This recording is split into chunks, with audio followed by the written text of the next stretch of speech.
I do like watching videos by different YouTubers. It's very inspiring actually to see the journey that they have made from the beginning, like from their early days and to where they are today.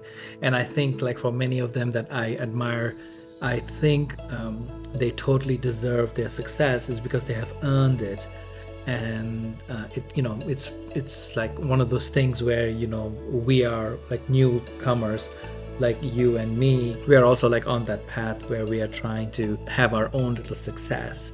But I do want to mention this point is don't forget to enjoy the journey, because I know we have a goal in front of us and we there are all these things that we want for ourselves, but I think we should also enjoy the journey. That's why for me, one of the first things that attracted me towards YouTubing is the editing process, because the edit is the final version of your story, and I really love that process.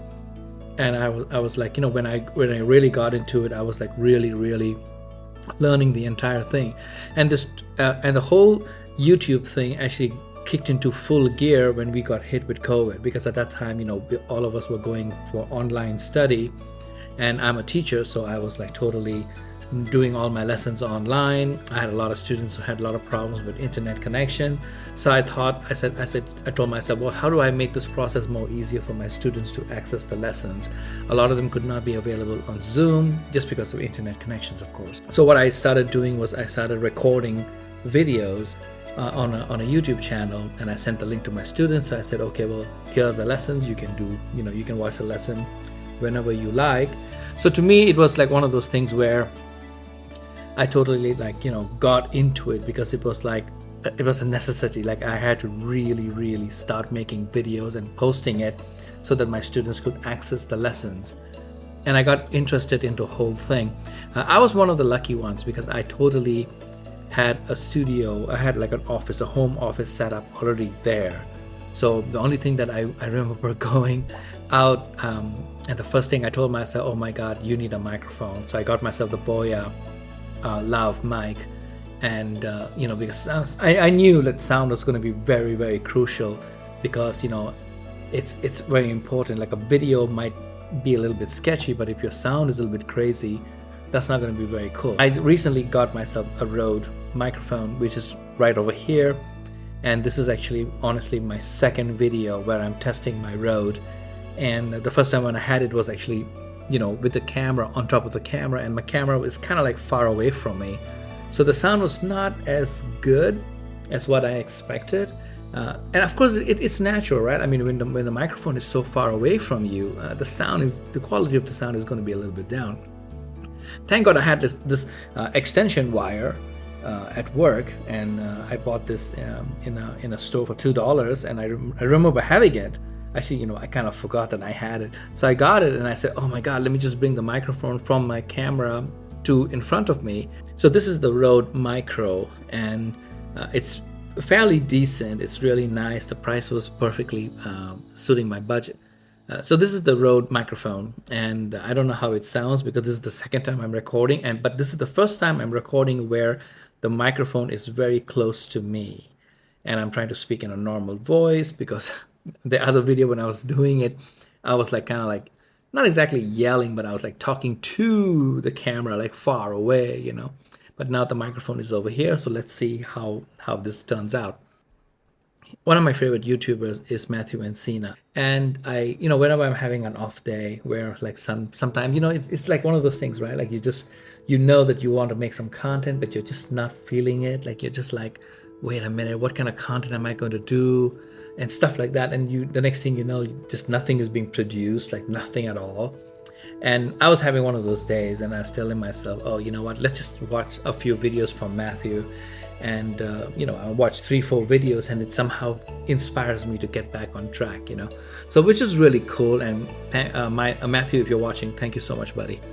So it's like all these YouTubers out there are making so much effort when they make their videos. They really, it's like when you do a study, like say if you are in school right now and you were like watching somebody's video, you would probably dissect it up, right? Like you'd probably see where they make their edits, where did they stop, how many times do you actually see their face, as compared to seeing B-rolls. Now, Matthew doesn't do too many videos where he's speaking. He does more like voiceovers, which is kind of cool. So that means I can see, or at least I can learn to appreciate how the way he approaches his filmmaking is he's very specific in his shooting. Like, he makes sure that he actually shoots everything very tastefully, everything balanced, the lighting, everything is just like really like a real filmmaker. And then he will do his voiceover, when he's doing the edit, he'll do a scripting and stuff like that, which is such a great process. I need to do that. I definitely must think like that. For me, what I do is I will just shoot a video like this, and then I'll just do B-roll, after the fact.